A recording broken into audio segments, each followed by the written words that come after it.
미세먼지도 좀 거친 것 같고 날씨도 아주 오늘은 아주 좋습니다. 예. 제가 한 주간 동안 미세먼지가 어떤 것인가를 경험하고 아주 호되게 제가 고생을 했습니다. 근데 어떤 여러분도 건강하시죠? 예, 감사합니다. 이렇게 어떤 건강해야 또 주님 전도 나오고 이렇게 합니다. 어떤 감사하고요. 저에게 한 주간 이렇게 제가 있는 동안에 저에게 아는 어떤 분이 저에게 읽으라고 글을 하나를 보내왔어요. 보내왔는데 웃자고 하는 소리를 이렇게 보내온 것 같아요. 근데 제가 이렇게 읽다 보니까 어쨌든 여러분에게 한번 소개를 한번 해야 되겠다 해서 제가 한번 읽어드릴 테니까 여러분이 한번 잘 보시고 공감이 되시면 어쨌든 함께 한번 여러분이 한번 음미해 주시길 바랍니다. 쪼크예요. 남자들이란 제목이 그거더라. 되게 뭔 소린가 그랬어요. 남자들이라는데 남자가 결혼 후에 돈을 잘 못 번다고 치자. 그러면 난리가 난다. 능력도 안 되면서 결혼했다고. 남자가 결혼 후에 돈을 잘 번다고 치자. 그러면 또 난리가 난다. 돈만 잘 보면 다냐고. 집에 좀 일찍 돌아오라고. 남자가 결혼 후에 돈도 잘 벌고 집에도 일찍 돌아온다고 치자. 그럼 또 난리가 난다.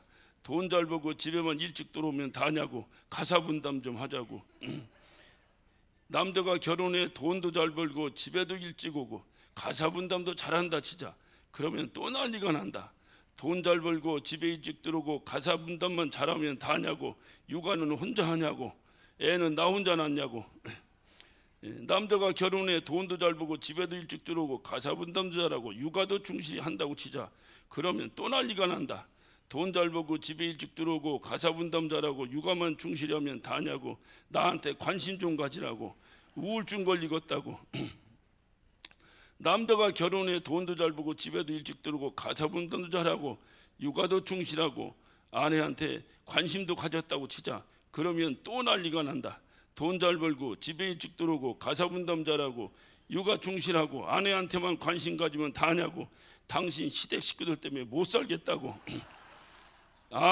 남자들이요. 참 남자가 불쌍합니다. 내가 안만 봐도 불쌍한데 제가 이걸 가만히 보면서 남자로 산다는 인생이 참 이게 고달픕니다. 차라리 이조 시대에 타이났어야 좀 한번 큰 소리 한번 칠 텐데 요즘 시대는 이게 남자들이 도대체 힘을 쓸 수가 없어요. 힘을 쓸 수가.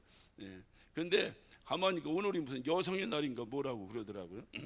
그러니까 이게 그래서 제가 가만히 오늘 말씀을 묵상하다가 이 글을 좀 패러디해서 그러면 남자만 그리 고통스러우냐? 그렇지 않아요. 그래서 여자들에 대한 글을 제가 패러디해서 한번 좀 써봤습니다. 한번 제가 글을 한번 써요. 여자들이란 여자가 결혼 후에 전업주부가 되었다고 치자. 그럼 난리 난다. 능력도 안 되면서 결혼했다고. 무능력하다고. 여자가 결혼해 능력 있어 돈을 잘 번다고 치자. 그럼 또 난리가 난다. 돈만 잘 벌면 다냐고. 살림 좀 잘하라고. 여자가 결혼해 돈도 잘 벌고 살림도 잘한다 치자. 그럼 또 난리 난다. 돈 잘 벌고 살림만 잘하면 다냐고. 애도 잘 길러야지. 여자가 결혼해 돈도 잘 벌고 살림도 잘하고 애도 잘 기른다 치자. 그러면 또 난리가 난다. 돈 잘 벌고 살림 잘하고 애만 잘 기르면 다냐고. 나 좀 봐달라고.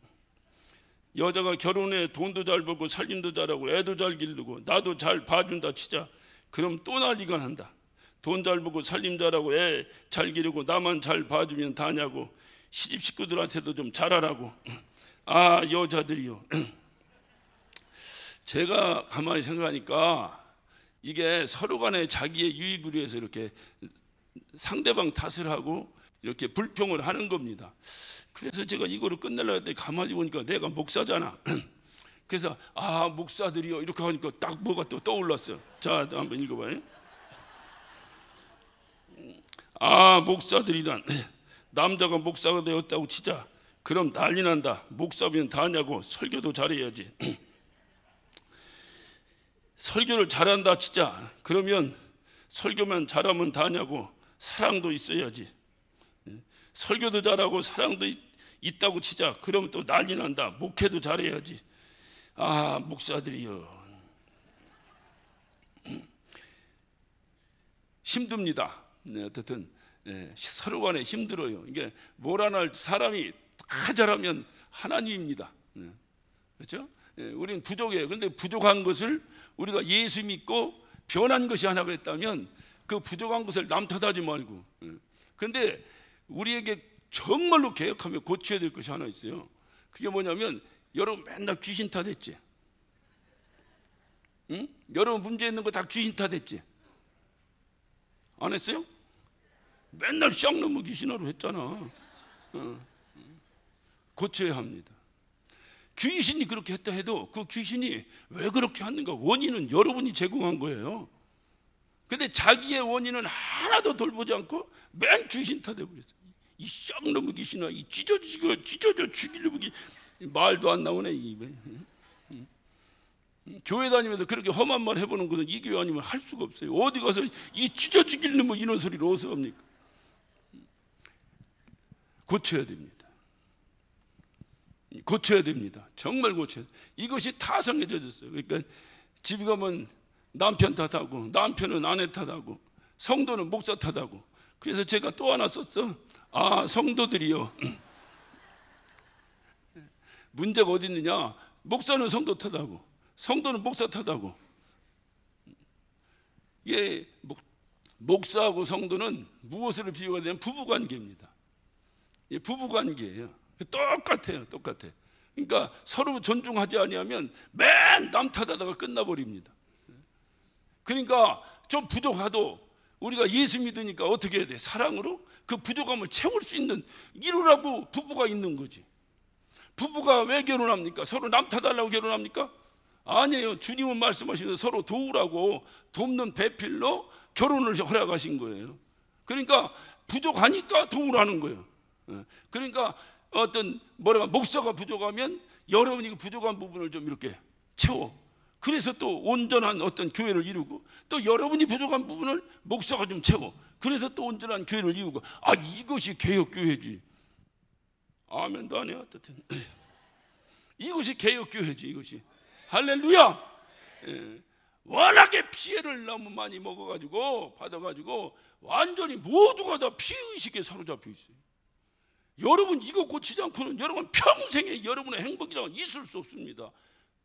말로만 하나님을 기쁘시게 이웃을 행복하게. 아, 여러분이 행복하지 않은데 누구를 행복하게 한단 말이에요.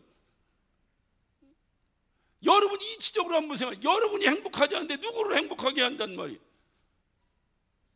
그러니까 맨날 핍박이나 듣고 다니는 거예요.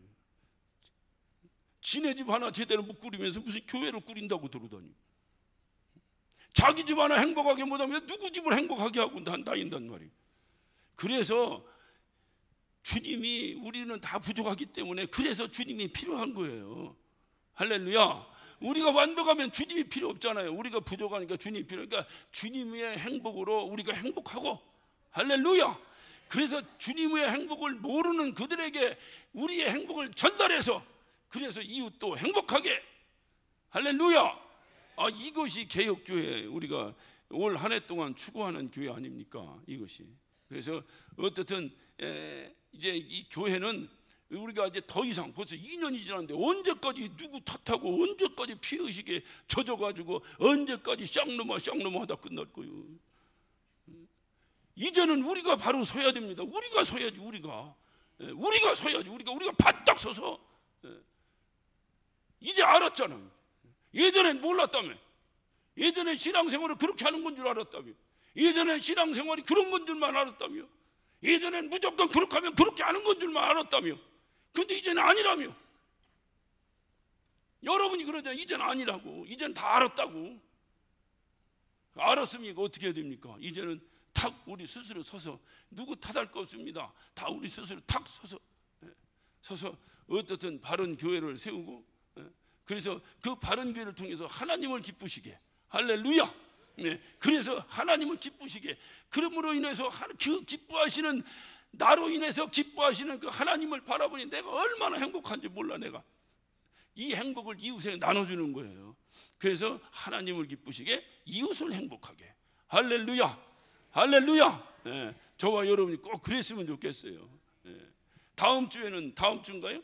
그 다음 주인가는 또 외부 강사님들이 들어오셔서 우리 집회를 한다고 합니다. 여러분, 언제까지 외부 강사들에 의존해서 신앙생활 할 거예요?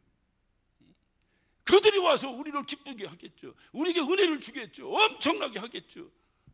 문제는 뭐냐? 그것을 유지하고 나갈 수 있는 능력이 있어야지, 능력이. 그래서 준비해야 돼요. 강사만 불러갖고 맡기면 안 돼요. 은혜 받을 준비를 우리가 해야 합니다. 아무 생각 없이 앉아 있어 봐요. 또 강사 탓하지. 이제 잘못 불렀다고. 어떤 강사 잘못 불렀다고 어떤 탓하는 사람은 100% 준비 안 한 사람이야. 그 강사를 초청하려고 몸부림치며 준비한, 그 기도하며 강사들 만나러 다니는 사람은 준비를 했을 거 아니야. 그 사람들은 누가 했는지 난 모르지만 어떤 우리 지도부에서 했을 거 아니에요. 근데 앉아가지고 강사 탓하고 그러면 그 사람은 준비 안 한 거예요. 그러니까 같이 준비하는 거예요, 같이. 그래서 그 준비하는 그 어떤 시간이 어쨌든 오늘 또는 다음 주, 뭐 그 다음 주인가, 제가 날짜 잘 모르겠는데 그 다음 주 20일인가 그 다음 주가 되나요? 예. 어쨌든 우리가 전체 모여서 어쨌든 막 기도하는 거, 기도. 할렐루야. 예, 막 준비를 하는 거죠. 그래서 강사 모셔놓고 이만큼 보이면 안 되잖아요. 이거는 손님 접대에 아주 치명적인, 이건 매너가 없는 거예요, 매너가. 예. 손님, 제가 올 때는 안 와도 돼, 괜찮아. 뭐 난 다 이해해, 뭐 괜찮아. 예. 다 이해해. 이해한다고요? 나는 다 이해한다고. 뭐 상처가 좀 될 뿐이지 이해는 해. 내가 이해는 하는데, 그래도 외부 강사 오면 안 되잖아. 꽉 차야지, 위아래로. 그래야 안 그래요? 아, 그래야 우리가 저 교회가 대단한 데구나, 이래야 그들도 무시를 못하죠. 그러니까 어떻게 해야 돼? 모이는 연습을 해야 되는 거예요. 그러니까 이번 주도 좀 팍 한번 하자니까 또 어떻든 자우지간 이상하게 이 성도들의 심리가 이 강사 말은 잘 들어요. 자기네 목사 말은 잘 안 들어. 강사 말만 잘 들어. 그러니까 날마다 강사 불러야 돼. 그러니까 다음 주에는 한 번 더 한번 해보는 겁니다. 할렐루야.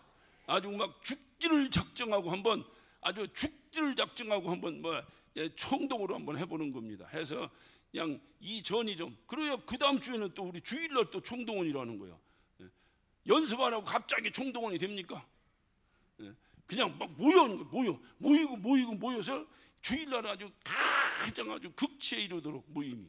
할렐루야. 그렇게 여러분이 협조하셔서 따뜻한 모여서 신나고 재밌으면 그러면 개혁되는 겁니다. 그러면 되는 거예요. 날마다 뭐 어쩌고 짜증나기 시작하면 이건 그건 뭐 승산이 없어요.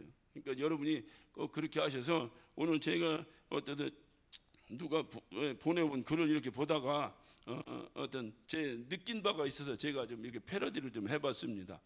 누구 탓할 게 하나도 없어요. 그냥 서로 간에 전하는 자도 열심히 하고. 그러니까 여러분이 누구 탓하려면 한 가지요.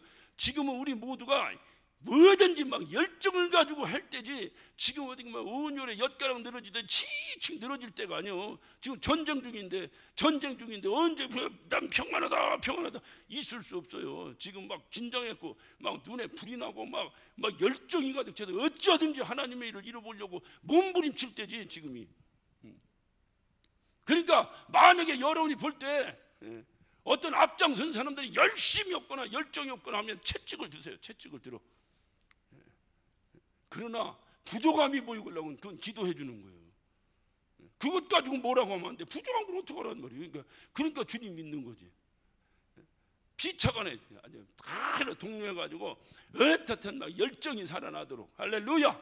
저도 잘은 못합니다만 어떻든 죽으면 죽으리라고 한번 해볼 테니까, 나머지 부족한 건 여러분이 채우라니까.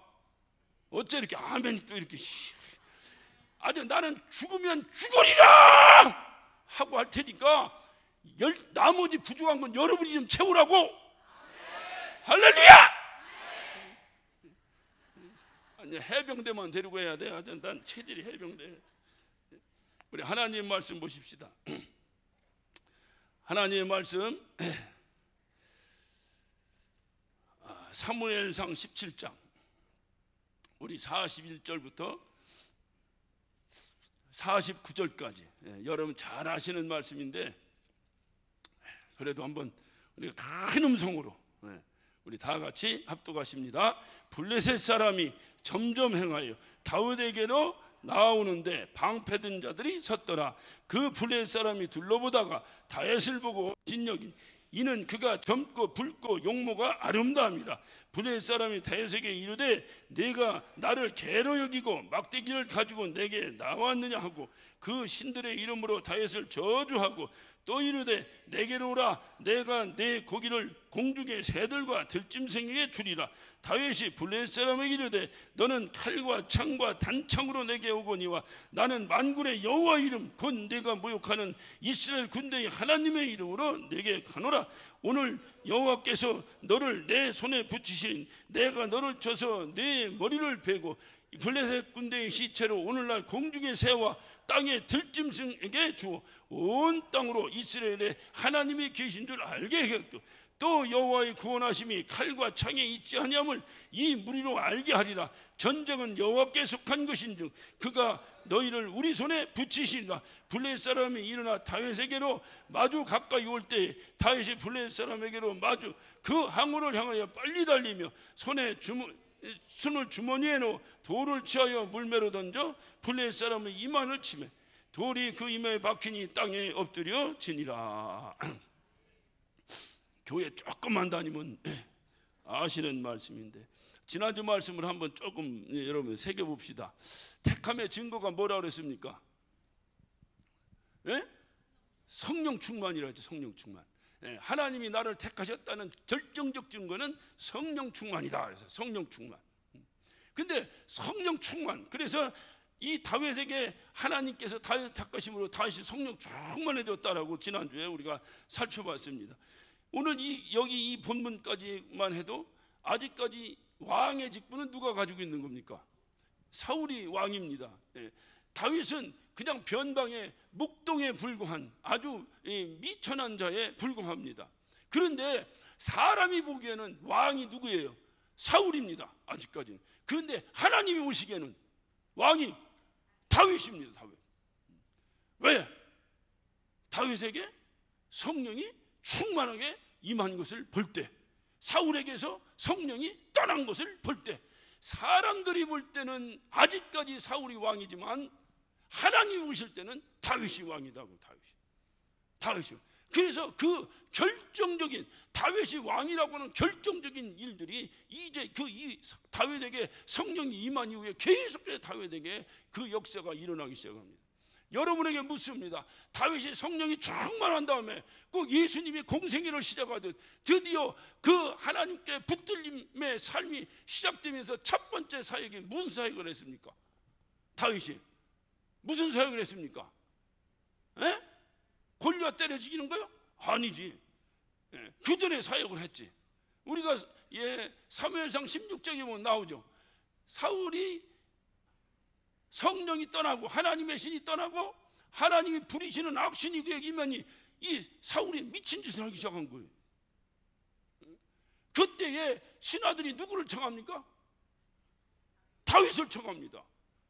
다윗이 누군데? 조금 전에 말씀드렸잖아요. 다윗이 무슨 왕궁 옆에 사는 친구도 아니고 무슨 많은 사람들의 눈에 띄었던 사람도 절대 아닙니다. 아주 변방에서 양이나 치던 목동에 불과했던 사람이에요. 그런데 왕의 신하들이 어떻게 다윗을 알았을까? 이게 성령의 역사예요. 이게 성령의 역사예요. 저는요 설교할 때 항상 느낍니다.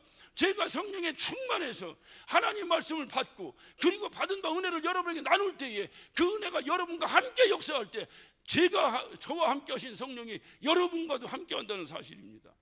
그러니까 서로 교감이 되는 거예요. 사람이 생각이 다 다른데 어떻게 한 가지로 은혜가 되겠습니까? 그는 한 성령이 역사하시기 때문에 한 가지로 은혜가 역사하는 거예요. 예배 때마다 설교 시간마다 그런 역사가 있으시기를 예수 이름으로 축원합니다. 그래 성령이 충만해야 되는 거예요. 성령이. 그러니까 이 신하들은 아무것도 모르죠. 다윗을 어떻게 알겠어요? 그런데 이 신하들이 얘기합니다. 저 멀리 가면 이세 아들 다윗이라고 조그만 꼬마가 있는데 그 꼬마가 이게 뭡니까? 이게 수금을 잘 탄다. 오늘날은 뭐 가장 비슷한 악기가 뭐냐니까 무슨 뭡니까? 하프 비슷한 거라고 얘기를 해요. 그런데 내가 볼 때는 기타 같은 거야. 그다음 기타. 오늘도 우리 찬양인도 하신 분이 기타로 찬양인도 하는데 이 기타 같은 거 기타. 저는 한 가지 부러운 것이 있다면 남자들은 어떻든 한 가지 악기들은 좀 다 다뤄야 돼. 고개들은 드세요. 이미 때가 지났다고 생각하지 마시고 하모니카라도 잡아보세요. 왜? 하나님을 찬양하기 위해서. 악기 다루는 게 얼마나 멋지겠어요. 그 악기를 다루는 거야. 근데 이 다윗이 그 악기를 잘 다룬다는 소문이 이게 뭐 다윗이 무슨 뭐 그 당시에 무슨 조용필도 아니고 누가 알았겠어요? 누가 알려준 거야? 에? 그렇지. 성령 역사니까 하나님이 알려준 거죠. 하나님이. 그래 음악을 잘해야 돼. 교회 다니려고 할 때 음악을 잘해야 돼. 음악을. 그래서 그 다윗이 악기를 잘 다루는데 잘 다루는 것만 끝난 게 아니라 그 신하가 뭐라고 말합니까? 그 소년이 와서 왕 앞에서 이 수금을 치면, 다시 말 오늘날만 기타를 치면 이 왕에게서 역사하시는 악신이 떠날 것입니다. 그럽니다. 그래서 이 소년 다윗을 초청합니다. 그래서 이제 이 다윗이 생각해 보세요. 변방에서 양이나 치더니 다윗이 지금 왕 앞에 섰는데 왕 앞에서 무슨 오금이 흔들려서 달달달달달달 자동적으로 이 진동의 은사가 올 텐데 담대하게 거기서 기타를 치잖아요. 다윗이. 왜? 그렇지. 성령 충만하니까. 누가 그래? 목사님 어떻게 그냥 많은 사람 앞에서 어떻게 다 하십니까? 진짜 나를 모르는 사람이 하는 소리야. 전 여기 쓰기 전까지 고개 한 번 제대로 못 들어요. 근데 이상하게 여기 올라오면 만만해. 난 성령께 의존하고 올라옵니다. 그냥 나는 뭔 얘기하든 성령께 책임지셔서 그저 내가 세상 말로 그냥 개떡같이 전에도 저떡 정말 찰떡같이 은혜가 되게 하여 주시옵소서 하고 올라오는 거야. 한 성령으로 임하면 어떻게 되겠어요? 역사 일어나겠지. 뭐 은혜 받겠지. 제가 뭐라고 여러분에게 은혜를 끼치겠습니까? 성령이 하시는 일이지. 그러니까 이 다윗이 와서 기타를 치면 돼. 그래서 다윗이 성령이 충만한 다음에 하나님의 첫 번째 사역이 바로 뭐냐? 그게 바로 흔히 말하는 오늘날 말하는 건 뭡니까? 이 뮤직 테라피입니다. 뮤직 테라피. 이걸 뭐야? 한국말로 뭐야? 음악 치료. 오늘날 음악 치료 많이 나오죠. 뭐 하면 음악하고 하면 치료된다. 음악 치료. 이게 다윗이 그래서 자기가 평소에 얼마나 하나님 찬양을 충만하게 했는지 그가 와서 다윗이 와서 기타 치고 하니까 사울왕에게 있던 악신이 떠났다고 한다고 해서 다윗이 와서 뭐를 쳤겠어요? 기타로. 1번 돌아와요 부산항에. 2번 바다가 육지라면. 뭘 쳤겠어요 다윗이? 뭐 쳤겠어요? 하나님을 찬양하는 찬양을 했겠지. 뭐 했겠어? 그러니까 악신이 떠나지. 그래 이 왕이 이게 악신이 충만해가지고 미친 자들 거기서 돌아와요 부산항에 악신이 떠나갔어? 더 충만하게 역사 한번 했던. 그러니까 평소에 얼만큼 찬양의 능력이 있었으면 왕에게 임한 그것도 하나님이 부리시는 악신인데 이게 임했는데 떠나겠느냐 그 말이에요. 이게 성령 충만한 찬양의 역사입니다. 그래서 제가 이 철야를 시작하면서 첫 시간을 뭐로 하냐? 첫 시간을 찬양으로 시작하는 거예요. 왜? 부리는 악신이 다 떠나기를 바랍니다. 찬양 중에 부리는 악신이 떠나기를 바랍니다. 오직 이 시간에는 성령만이 충만한 거야. 그래야 은혜가 되지. 서로가 은혜가 되지. 이렇게 은혜가 충만해야 그 다음에 기도도 되지. 할렐루야. 그래야 나가면서 기쁨이 있지. 할렐루야. 내가 기뻐야 이웃도 기쁘게 하지. 그러니까 막 찬양. 그래서 저는요 이 찬양을 인도하는데 이 사람들 여기서 공연하는 게 아닙니다. 공연은 여러분이 바라보고 이렇게 바라보고 잘한다. 야 저 사람 잘한다. 이런 것이 공연이요.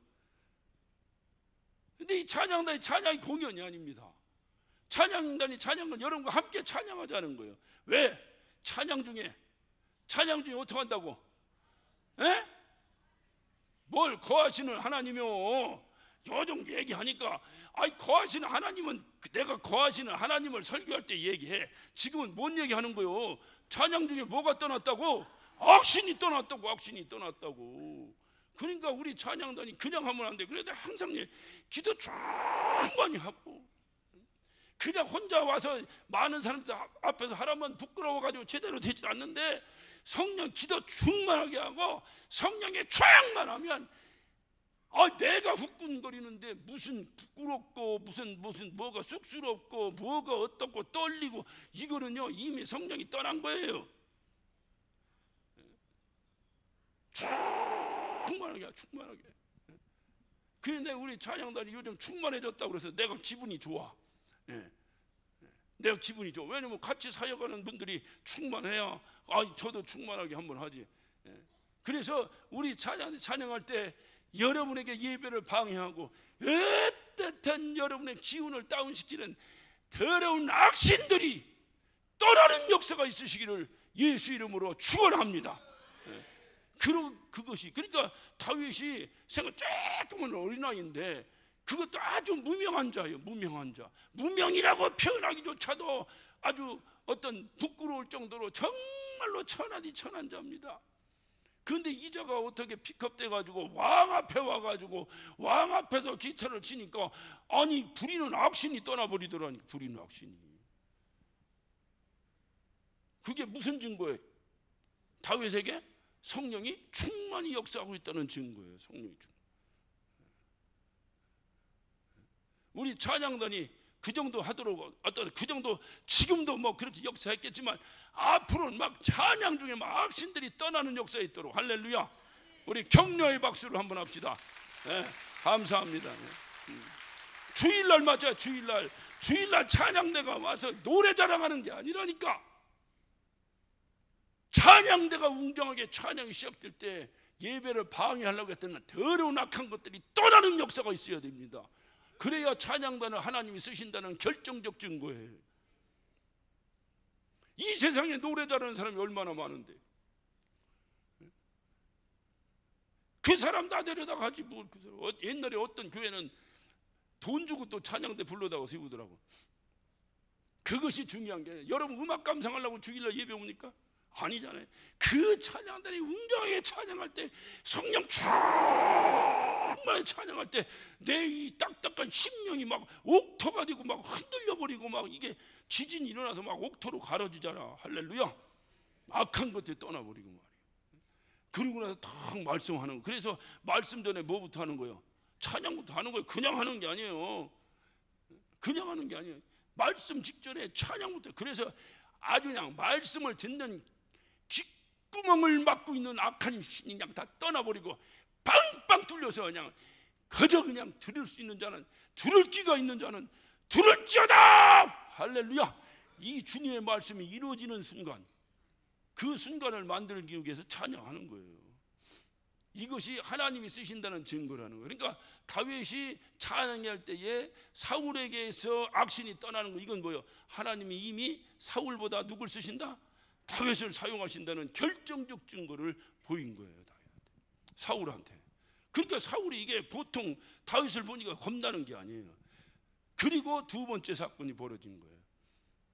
두 번째 사건이 뭐냐? 두 번째 사건이 오늘 이 본문 얘기예요. 그러니까 하나님이 부르실 때는 부르심의 증거가 뭐라고요? 성령에 충만하냐 안 하냐. 그런데 성령에 충만하냐 안 하냐는 객관성이 좀 부족해. 무슨 얘기 이해가 되십니까?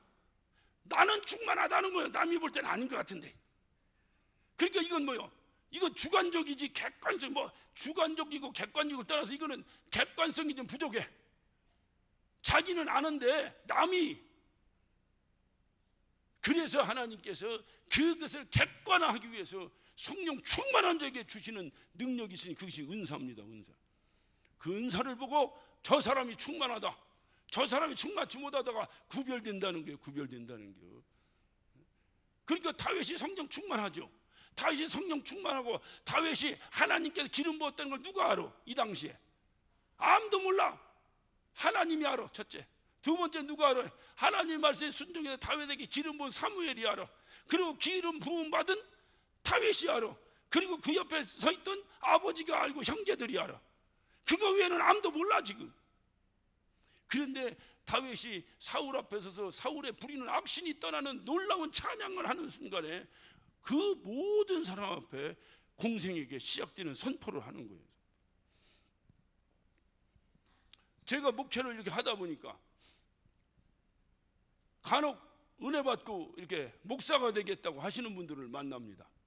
만나면 왜 목사에게 찾아오느냐? 뭐 상담하려고도 찾아오겠지만은 주로 이제 신학교 입학하려면 아주 필수적 서류 중에 하나가 목사의 어떤 리코멘드입니다. 이게 뭡니까? 추천서입니다. 그래서 이제 추천해달라고 오는 거예요. 제가 웬만하면 그냥 다 해, 그냥 다.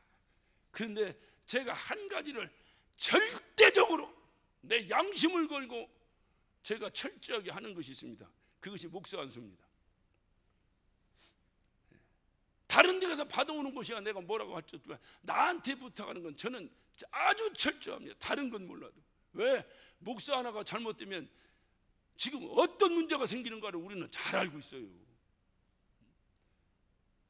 부족한 건 상관없는데, 부족한 건 상관없는데 그 위쪽으로 목사로서의 그것을 갖추지 못한 그것이 자기 자신도 망할 뿐더러 그를 따르는 모든 사람들을 어렵게 만들어버리는 거예요. 그러니까 목사 아무나 하면 안 돼. 정말 아무나 하면 안 돼. 그리고 목사가 되면 아무나 무시하면 안 돼. 그리고 목사는 절대로 아무나 하면 안 돼. 그래 우리 집례는 어떻게 하느냐? 그래서 제가 항상 묻습니다. 첫 번째 확인하는 게 뭐냐? 콜링이 있는가? 다시 말해 하나님의 부르심 소명이 있는가를 묻습니다. 그러면 다 소명이 있다고 얘기를 해요. 그런데 소명이 있다고 하는 증거를 보면 거의 다 자기중심적인 고백을 합니다. 무슨 산에 올라가 기도하는데 불이 번쩍했다고 하는 사람도 있고 뭐 어쩌고 저쩌고. 여기 목사님 되신 분들은 다 아실 거예요. 신학교 입학할 때 그 소명 간증서를 제출합니다. 저 목사 안수 받을 때 소명 간증서 제출합니다. 그런데 만약 거기에 소명 간증서를 보니까 무슨 뭐 어디 가서 차례 시간 기도하는데 하나님의 음성이 들렸는데 야 너는 이제 앞으로 나를 따르라 해서 목사 됐다고 이러면요 그건 100% 떨어집니다.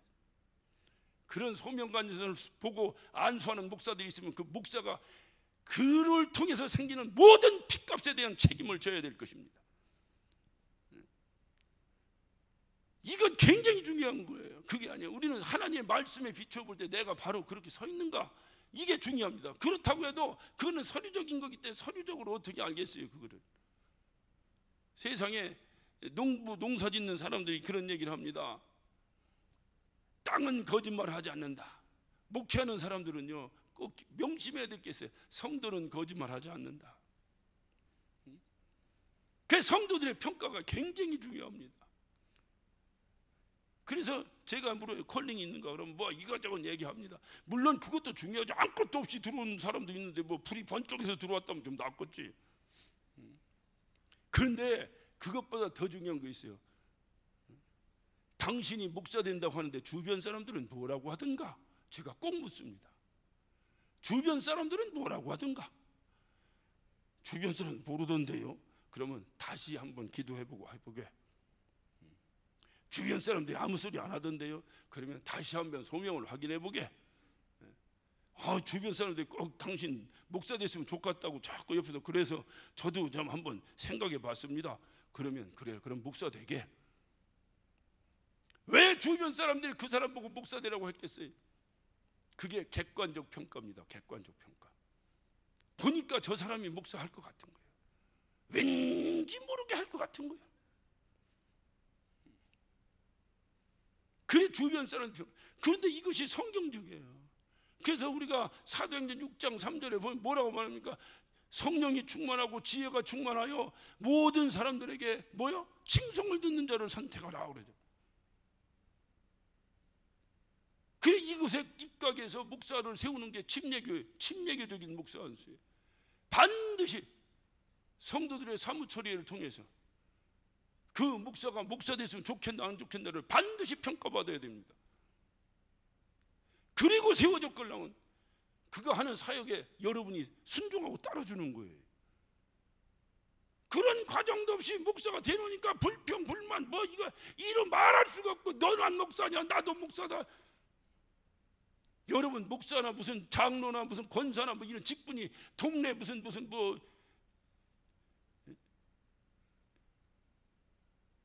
하나님께서 일하라고 부여해준 직분인데 그 직분이 무시된다면 하나님의 일이 무시되는 거예요. 그러니까 세울 때 잘 세우고 잘 세워질 걸랑은 그의 그 세워진 권위를 하나님께서 그에게 기름 부었다고 하는 걸 분명히 인정하고 따르라는 거예요. 어째 또 심각하네. 할렐루야, 할렐루야. 이렇게 하면 교회가 평안해집니다. 정말 평안합니다. 이게 회중주의고 이게 침례교회예요. 왜 그걸 제가 묻느냐, 다윗이 하나님이 기름 부었다는 결정적 증거를 그냥 기름 부었다고 한 것을 꼭 굳이 사울 왕을 갖다가 악신을 내쫓지 않아도 하나님 기름 부은 건 틀림없잖아요. 그런데 많은 사람들에게 공표가 되지 않은 공표가 되지 않으니까 다윗을 따르겠어요 안 따르겠어요? 안 따르지. 그러니까 공표를 하는 거, 공표하는데 보니까 이런 놀라운 객관적 역사를 통해서 아무도 그를 거부할 수 없도록 하나님이 만드시더라 그 말이에요. 그래서 고린도전서 12장에 보면 은사장에 쭉 은사장, 최소한 지도자가 되기 위해서는 그런 은사가 있는가? 다 있으란 얘기는 아니에요. 누가 이러겠냐 그저 한 가지라도 그에게 그런 은사가 있는가 스스로가 객관적 점검을 해봐야 된다 그 말이에요. 그리고 오늘 그렇게 해서 드디어 하나님이 세우셨다는 그 어떤 그걸 뭐 굳이 얘기하자면 어떤 공생애를 시작하면서 두 번째 사건이 바로 이 골리앗과의 이 블레셋 군대와의 싸움입니다. 그래서 오늘은 본문을 이제 블레셋과 싸우는 장면을 우리가 본문을 봤으니 오늘 이 본문만을 가지고 우리가 생각한다면 하나님이 택하심을 알리는 두 번째 사건이 다윗이 골리앗과의 싸움을, 이것을 통해서 우리가 본받아야 될 믿음이 바로 뭐냐, 첫 번째 중요한 믿음이 있습니다. 그것은 바로 하나님의 이름의 명예에 대한 열정입니다. 열정입니다.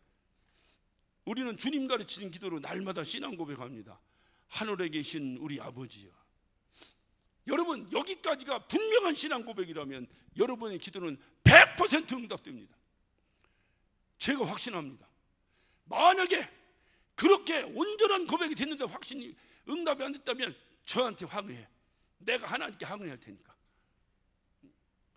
여러분이 하늘에 계신 우리 아버지여 할 때 그 아버지가 교리적이고 형식적이고 이론적이고 그냥 성경에서 가르치니까 그걸 가르친 대로 받아들이니까 그것이 여러분과 아무 상관이 없는 거예요. 누가 있는데 이 아버지가 내 아버지인지 이 아저씨가 내 아버지인지 아닌지, 여러분 봐, 여러분 자식들이 여러분이 아버지라는 것을 그 아이가 어떻게 알아? 태중에서부터 벌써 딱 보고 이분이 우리 아버지구나 사전 교육받고 나왔습니까? 그럼 보지도 않았는데 걔가 어떻게 알아? 그럼 우리 아들이 나를 아버지라는 걸 의심합니까 안 합니까? 의심 안 하니까 부자지간의 관계로 지금까지 살아왔고, 그저 그놈이 뭔가 부정하고 있으면 그저 못 줘서 안달이고, 아버지들 그러잖아요. 아들한테 못 줘서 안달이고 그저 주고 싶어서 없어서 속상하고, 그래서 금수저 물고 태어났는 보면 속상하고 상대적으로 내가 비굴해지고, 그 어린 아들 잠자는 모습만 바라보세요. 아버지 입장에서 어떤 입장이 다가옵니까? 이 자식이 내 아들 돼서 이거 행운아야 이놈의 새끼. 이런 아버지 혹시 계십니까? 철딱선이 없는 아버지.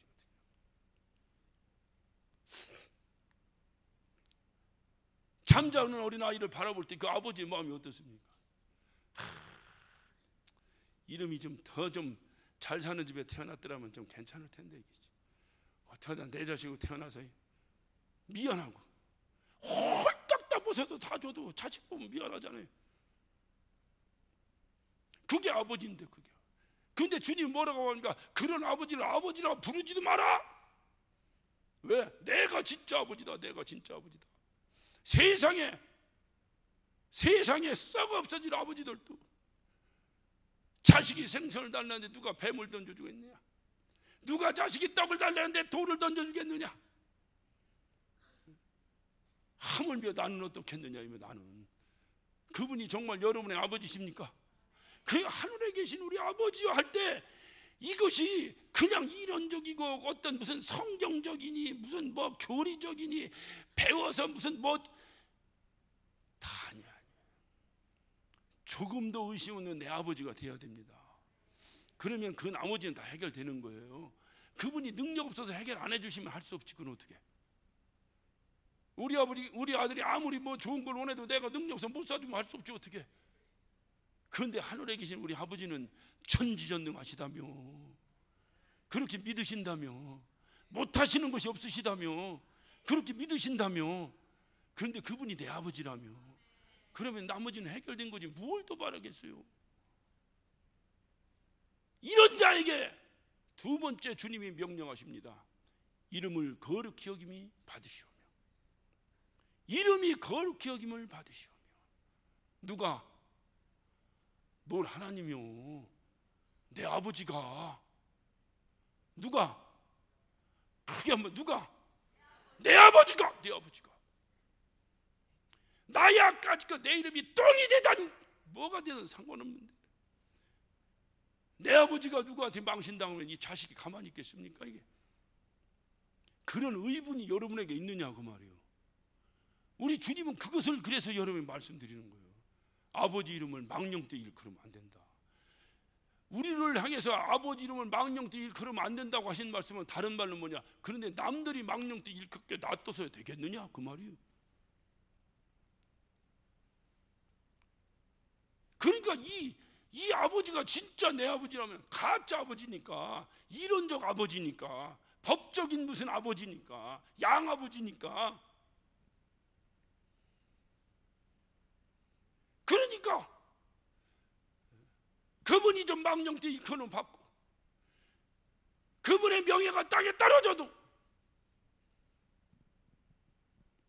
아무런 생각이 없는 게 나만 잘 되면 되는 거예요. 나만 잘 되면.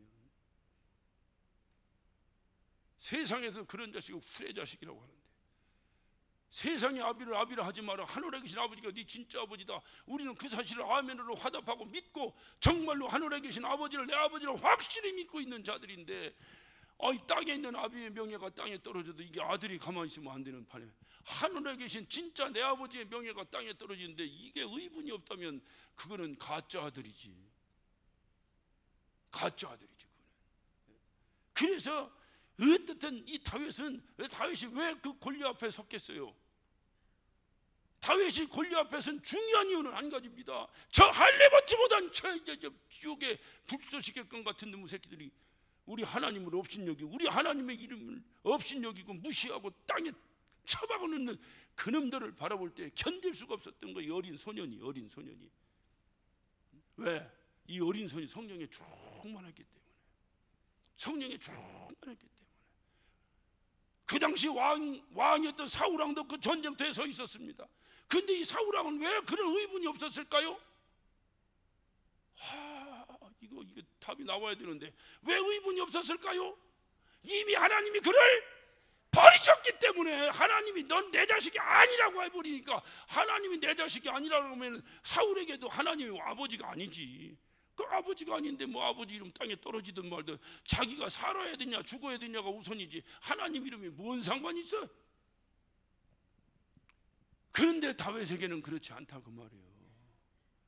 여러분 왜 개혁하려고 하세요? 혹시 헌금만 가까워서 그러세요? 혹시 이제까지 우리 성락교가 최고다. 성락교, 내가 성락교에도 나도 다닌 사람이고 여러분도 다닌 사람이고, 내가 이제까지 성락교에 다닌 사람의 결정적 특징 중에 하나가 뭔지 알아요? 예수 안 믿는 사람에게 예수 잘하는 게 아니라 예수 믿는 사람들도 붙잡아 놓고 잘못 믿는 거라고, 우리 교회 나와야 된다고, 우리 성락인만이 진짜라고 했어 안 했어요? 예? 야단치는 게 아니에요. 확인하는 거요. 안 했나 했나, 했어요 안 했어요? 했죠. 왜? 이 명예 때문에, 이 명예 때문에. 여러분 교회 다니는 그렇게 해놓고 막 어떤 분이 그러더라고. 다른 교회를 갈 수가 없다는 거예요. 이 교회 떠나 다른 교회 가려고 몇 군데 돌아다니는데 갈 수가 없다는 거예요. 왜 갈 수 없냐니까 그 동네 사람들이 다 다니는 교회를 다닐 수가 없어서, 예를 들어서 부천에 산다면 저쪽 천호동 교회를 찾아간대요. 그래 왜 그러냐 그러니까 부천에 있는 교회에 다니는 사람들한테는 아마 자기가 거의 다 만나가지고 성락교회가 최고라고 얘기했는데, 지금 내가 어느 교회를 가냐는 거예요. 어느 교회를 가냐는 거예요.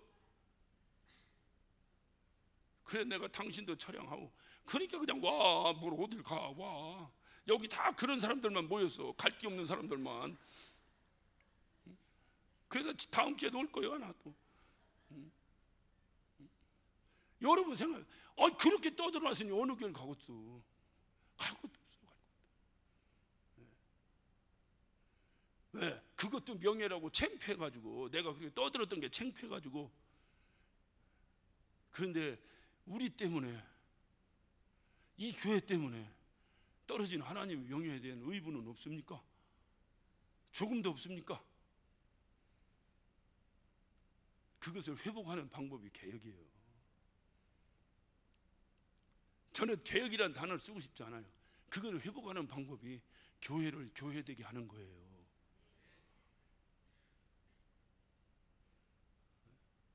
그 의분. 그 의분이 있어야지, 사람 의분이. 이래도 좋고 저래도 좋고, 이래도 좋고 저래도 좋고. 그 의분이 있어요. 막 설교를 해도 막 그냥 그 의분으로 막 하고, 막 찬양을 해도 막 그 의분이 있어서 하고, 막 절절하게 해버려. 절절하게. 하나님 오늘 시간 당신이 나를 버리시면 나는 끝입니다. 이것이 좀 우리에게 다윗을 통해서 그걸 배우는 거예요. 그 믿으면은요 두 가지가 있어요. 하나는 자기중심적 믿음이 있어요. 다시 말하면 하나님이 내 편이라는 거죠. 이런 사람은 나만 잘 되면 돼요. 하나님이 개떡되든 마든 상관없어요. 나만 잘 되면 돼. 고양이 같은 신자. 우리 조카가 고양이를 기르더라고. 한번 가보니까 야, 고양이를 이렇게 좋으냐?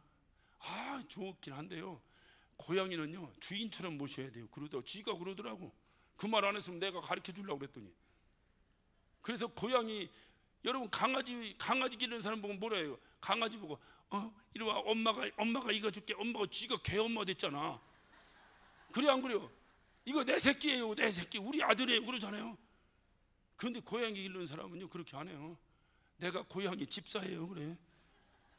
고양이 기르는 고양이 종이에요 그래. 하나님이 내 편이라고 생각해. 필요할 때만 하나님 찾아요. 나만 잘 되면 돼. 하나님이 어떻게 되면서 아무 상관이 없어요. 그러나 하나님 중심적 신앙이 있어요. 다시 말하면 내가 하나님 편이 돼주는 겁니다. 할렐루야. 내 형편이 어떻든, 이왕이면 누이 좋고 매부 좋고 뭐 이왕이면 동과홍상이라고, 어떻든 나도 잘 되고 하나님도 잘 되면 그건 끝내주는 거지. 그러나 어떤 형편에서 내가 지금 어렵더라도 하나님의 명예는 떨어져서는 안 된다. 할렐루야. 지금 여러분이 지금 벌써 답을 하잖아요. 앞에 내가 자기중심적 신앙생활 할 때는 웃다가 하나님 중심적 신앙생활 하니까 아멘 하잖아. 여러분이 벌써 답을 알잖아. 이렇게 하나님 중심적 신앙생활 하는 자는, 다윗은 지금 블레셋 앞에, 그 골리앗 앞에 섰을 때는 죽음을 각오하고 쓴 거예요. 죽음을 각오하고. 어린 소년이 이게 구척이 뭐야, 이게 3m 가까이 되는 거인 앞에 섰을 때는 죽으려고 작정한 거지. 그놈이 제정신이야? 오직 한 가지 거기 설 수 있었던 용기는 의분. 아버지의 명예가 딱에 떨어지는 거야. 내 아버지의 명예가. 그러니까 이게 뭐냐, 하나님 중심적 신앙생활이에요. 이거예요. 그래서 우리가 꼭 배워야 될 것이 거예요. 그래서 믿음의 사람은 개인적 싸움의 평안을 넘어서 하나님의 이름의 명예에 대해서 열심을 품고 열정을 품고 어찌하든지 내 명예는 비록 땅에 떨어지더라도 하나님의 명예가 땅에 떨어져서는 안 된다. 어떤 경우는 안 된다. 세상에서도 요즘 우린 다 거의 다 준 변호사들이잖아. 내가 어제도 뭔 일 있어 누구한테 물어보니까 다 답을 얘기해줘. 다 준 변호사요. 준 변호사. 그 보면 명예훼손, 명예훼손, 명예훼손이 많아요. 그깟 놈은 명예가 뭐라고? 자기 명예 떨어지는 것은 수백만 원, 수천만 원을 들여서라도 회복해 보려고 몸부림치는데 나의 아버지 명예에 떨어지는 것에 대해서는 얼마큼 관심 가졌습니까? 여러분이 얼마큼 관심 가졌습니까? 이것이 바로 돼야 돼. 주객이 전도돼 버렸어요. 내가 주인이고 하나님이 내 종이요. 우리 신앙생활이 그래 왔다니까요. 성경 그렇게 얘기하고 있지 않은데 하나님이 주인이고 내가 그 종이라고 날마다 그렇게 고백하고 배우고 있는데 전부 다 입술의 고백으로 끝난 거예요. 하나님 아버지 날마다 고백하는데 입술의 고백으로 끝난 거예요. 그분이 진짜 내 아버지가 아니야. 다시 한번 우리의 신앙생활을 점검해 봐야 돼요. 정말로 점검해 봐야 돼요. 두 번째, 이 다윗을 통해서 우리가 배워야 될 것은요, 믿음은 훈련을 통해서 성장한다는 겁니다. 믿음은 훈련을 통해서 성장한다는 거예요. 다윗이 골리앗 앞에 섰습니다. 믿음으로 섰습니다. 그것이 그냥 느닷없이 어느 날 갑자기 정신이 돌아서 섰겠습니까? 하나님의 이름을 망령되이 일컫는 자를 결단코 용서할 수 있다는 의분이 가득한 거룩한 믿음이 그에게 있었기 때문에 그 현장 앞에서 그는 굴하지 않냐고 다녔은 겁니다. 그 앞에 서버린 겁니다. 훈련이요, 훈련. 여러분, 예수 이름 때문에 죽기를 작정하시면 아멘 하시기 바랍니다. 꼭 앞에 뭐라고 해놓고 물어보면 아멘은 못해요. 양심이 있어갖고. 주님 때문에 죽기를 작정하시면 아멘 하시기 바랍니다. 그런데 왜 지금 아멘 할 수 있느냐? 외상이라 그래. 외상. 한국 사람이 제일 좋아하는 게 외상 아니에요. 그래서 카드 막 써버리잖아. 카드 그거 내가 돈 내는 거요. 알고는 쓰지? 예? 알고는 쓰시지? 근데 당장 안 되니까 그냥 팍 하고 나중에 신앙 불량자가 되든 말든 외상을 좋아해. 지금 내가 예수 때문에 죽기를 작정했으면 아멘 하시기 바랍니다 할 때 여러분이 아멘 할 수 있는 것은 그 믿음이 지금 누가 나를 죽이지 않으니까 대답하는 건지, 지금 예수 믿는다고 누가 죽이지 않으니까 자신 있게 대답하는 건지, 아니면 정말 누가 따발총을 갖다 대고 예수 믿으면 죽이가 싸 해도 아멘 할 수 있는 믿음을 가지고 아멘 한 건지, 어느 거요?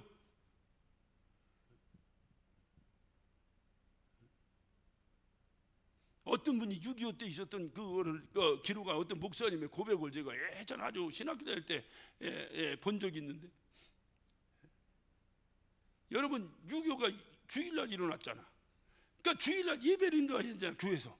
그 교회에서 예배를 인도하는데 갑자기 그냥 오늘날 그냥 예배 방해하는 사람들 하듯이 그냥 빵 하고 발로 차고 그냥 막 예배를 쳐들어왔는데 보니까 인민군들이 들어왔다는 거예요. 들어왔는데 인민군들 따발총 있잖아요. 막 따발총 따라라라라라 따발총을 지대고 막 쫓아도 강단을 올라오더니 목소리를 끌어내리더니 뭐시기야 뭐 예수가 하나님이야 뭐시기야 그러더니 막 그 당시에는 요즘은 그런 건데 요즘은 그런 게 다 우상 비슷하게 안 그러는데 옛날에는 교회 가면 이런 것도 있고 예수님 사진도 막 초상화도 큰 거 걸려 있었잖아요. 그걸 막 떼더니 막 바닥에 던졌더니 지금부터 예수 안 믿겠다, 예수를 부인하고 침뱉고 이 사진을 밟고 나가는 사람은 살려줄 것이요, 끝까지 예수 믿겠다고 하면 전부 쏴 죽이가 싸이게 그랬다는 거예요. 나갖고 쏴 나갔어 사람들이. 예? 안 봐서 몰라요? 처음에 용기를 못 내서 한 사람이 딱 나가니까 그다음부터 다 나가더라는 거예요. 근데 일단에 앞에 앉아서 예배 하던 그 일단의 무리들이 끝까지 안 나가고 있더라는 거예요. 주여, 이제 내가 주님을 만나게 됐습니다. 감사합니다 하면서 기도하고 있더라는 거예요. 그때 이 인민군 이 장교가 감동이 된 거야. 가만히 보니까 이게 진짜고 저 나가는 게 가짜 같아. 이 인민군 장교가. 그리고 갑자기 따발총을 나가는 사람 향해 갈겼다는 거예요. 그래서 그 목사님이 살아났대. 이거 한번 해봐야 되는데 뒤에 문이 팍 열리고 그냥 인민군 온 줄 아셔. 그냥 지금 그런 상황이 아니니까 예수의 죽기를 작정하신 분 아멘 시간이니까 막 아멘 하는데, 제가 왜 이 말씀 드리느냐, 지금 여기 인민군이 들이닥쳐갖고 뭐시기야? 예수 믿어? 죽이 갔어 할 때 죽이려면 죽이시오. 우리 주님은 나를 위해 한 번도 실망시키지 않으셨는데 내가 어찌 주님을 실망시키겠소 하고 순교를 감당할 수 있으려면 이렇게 멍하니 신앙생활 하다가 갑자기 인민군 다치면 으메 나주고 하고 도망가거나 기암에 낮아빠지지, 죽이 갔어, 죽이려면 죽이라고요. 나는 주님과 함께 죽겠어. 그게 되겠어요? 그게 되겠어? 왜 웃어? 그게 되겠어? 어떻게 하면 되겠어요? 그렇지, 평소에 준비하고 훈련하는 거지. 어느 환경이 와도 내가 만약에 이수 때문에 죽게 되는 환경이 된다면 나는 당연히 영광스럽게 그 순간을 맞이하리라. 준비해야지. 끊임없이 훈련하고 끊임없이 준비해야 뭐시기야? 죽이 갔어, 죽이시라고요. 탁 이게 되지. 날마다 그깟 뭐 돈 좀 주세요 하나님 했더니 안 줬다고, 아이 하나님 계시네 안 계시네 뭐가 어떠네 왜 이렇게 재판이 오래가니 뭐하니 이러다가 느닷없이 죽이 갔어 그러면 아이고 이게 죽이 갔었는데 죽이시라고요. 이게 되었어요? 다윗이 골리앗 앞에 나간 것은 뭐냐? 그는 평소에 마음의 준비를 한 거예요. 어떤 누구든지 내 아버지 이름을 망령덩이 여기는 자는 결단코 용서하지 않겠다. 마음의 준비가 항상 되어 있는 거예요. 믿음으로. 할렐루야. 그러니까 그 상황에 딱 떠지. 다윗이 예상하고 갔습니까? 모르고 갔습니까? 그 전쟁 현장에 모르고 갔어요. 형 면회하러 간 거예요. 형 면회하러 갔는데 그 상황이 벌어진 거지. 다윗이 미리 예측하고 간 게 아니에요. 그래서 다들 달달달달달달달달달 떨고 있는데 이 어린 다윗이 갖고 뭐시기야? 너는 칼과 창과 단창으로 내게 오거니와 나는 만군의 여호와로 나가노라. 할렐루야. 그 만군의 여호와의 이름, 그 이름이 뭔가를 다윗은 잘 알았던 거예요. 너무 잘 알았던 거예요. 그러니까 나는 만군의 여호와의 이름으로 나가면 너 같은 것은 밥이다. 할렐루야. 그러니까 다윗이 나간 거죠. 그러니까 그게 훈련이야, 훈련. 이 훈련이 없이는 절대로 되지 않는다 그 말이에요. 어떤 어린 조그만 아이가 이거 날마다 뭐 피겨를 한다고 빙빙 돌고 뭐 팔을 벌리고 한다고 합시다. 예? 김연아가 하니까 김연아 흉내내고 날마다 했다고 합시다. 그렇다고 해서 그 아이가 금메달 따갔어? 김연아가 될 수 있습니까? 안 되는 거예요. 김연아가 되기 위해서는 김연아 같은 피는 못 나는 훈련이 있어야 김연아가 되는 거예요. 그래서 우리가 평안할 때를 두려워하라는 거예요. 주의하라는 거예요. 평안할 때 뭐 하느냐? 평안할 때 훈련 받는 거예요. 전쟁터에는 뭐 하는 거예요? 이 오합지졸들이나 이게 전쟁이 뭔지도 모르는 이런 한심한 존재들이 전쟁터에 훈련해. 지금 전쟁하는데 훈련 받아? 전쟁할 때는 어떻게 해야 돼? 나가서 전쟁하고 평안할 때 훈련하는 거지. 훈련해야 전쟁에 나가서 싸우지. 전쟁할 때 날마다 니나누 하다가 전쟁이 일어나니까 훈련 받아. 그래서 믿음이라는 거 뭐냐? 믿음은 평소에 그 성장하도록 할 수 있도록 끊임없이 그 믿음의 힘을 써야 된다 이 말이에요. 믿음은 훈련을 통해서 성장합니다. 할렐루야. 할렐루야. 마지막 세 번째로 보면 믿음은 세상을 이깁니다. 다윗이 골리앗을 이긴 것은, 여러분, 다윗이 골리앗 이긴 것이 물맷돌 달 던져서 이긴 겁니까? 믿음으로 이긴 겁니까? 에? 그러면 내가 물맷돌 잘 던지네 못 던지네 그것 때문에 탓할 이유가 없잖아요. 어차피 못 던져도, 어차피 다윗이 정면으로 정확하게 던질 수 있는 능력이 없어 대충 이쪽에다 던져도 하나님께서 싹 카브 틀어갖고 맞추게 하실 거 아니야. 할렐루야. 어째 안 믿는 것 같네. 그게 우리의 믿음 아닙니까? 어차피 믿음으로 하나님이 하신 것이지. 그래서 전쟁은 누가 한다고? 하나님이 하신다고. 그걸 믿은 거죠. 그러니까 돌멩이 들고 나갔지. 어떻게 적군의 장수를 이기려고 나가는 사람이 돌멩이를 들고 나가겠어요? 나는 돌멩이 아니라 무엇 먼지 조각 하나를 들고 나가도 상관없다. 왜? 어차피 하나님이 하실 테니까. 할렐루야. 그래서 우리가 요한일서 5장 4절에 보면 대저 하나님께로 난 자마다 세상을 이기느니라. 세상을 이기는 이기면 이것이니 우리의 믿음이니라. 할렐루야. 바로 이러한 믿음이 세상을 이긴다는 거예요. 우리의 이김은 어떤 문제 앞에서 해결받는 것이 아닙니다. 해결받기 이전에 그 문제 앞에서, 앞이 캄캄한 문제 앞에서 여전히 하나님을 의지하고 믿고 서 있는 그 모습이 믿음입니다. 그 믿음이 승리하는 거예요. 열심히 기도했는데 병도 안 나섰다고 시험들, 이건 믿음이 아니에요. 낫고 안 낫고가 중요한 것이 아니라 내가 그 어려운 고통 가운데서도 주님을 의지했다고 하는 그 사실이 믿음인 거예요. 나머지는 하나님이 하실 일이에요. 우리가 할 일이 아닙니다. 우리의 손을 벗어난 거예요. 해결은 어차피 하나님이 하시는 일이에요. 바로 이런 믿음이 우리에게 평소에 있어야 되는 거예요. 그러니까 문제 해결도 이김이지만 문제를 문제로 여기지 않는 것도 이김이에요. 믿음이 있어야 이것이 가능합니다. 골리앗을 이긴 것이 이김이 아니에요. 그것은 은혜로 주신 하나님의 도움입니다. 그런 난관에도 불구하고 하나님을 원망하지 않고 믿음을 끝까지 지키는 것, 하나님의 선하심을 끝까지 믿고 고백하고 찬양하는 것, 이것이 바로 세상을 이기는 믿음인 줄로 믿으시기를 예수 이름으로 축원합니다. 바로 이런 믿음이 저와 여러분에게 충만하시기를 예수 이름으로 축원합니다. 세상이 우리에게 어떠한 공격을 해와도, 지금 우리의 형편이 어떻다 하더라도 주님에 대한 우리의 신앙이 흔들리지 않는 것은 우리에게 주어진 싸움이 영적 싸움이요 믿음의 싸움이요, 이 싸움에서 이길 수 있는 길은 오직 우리의 능력이 아니라 믿음이기 때문에 그렇습니다. 하나님이 이기게 해주시겠다고 하는, 이미 이기셨다고 하는, 내가 세상을 이겼다고 하는 그 주님의 약속을 부여잡는 것, 그것이 이미 이긴 것입니다. 그것이 이긴 거예요. 바로 다윗이 훌륭했던 것은 바로 그것입니다. 그런 믿음이 다윗에게 있었던 것입니다. 이런 믿음은 믿음의 훈련을 힘쓰므로 영적 도전에 맞설 준비를 하고 있을 때 우리가 가질 수 있는 겁니다. 이런 믿음이 저와 여러분에게 충만하셨어요.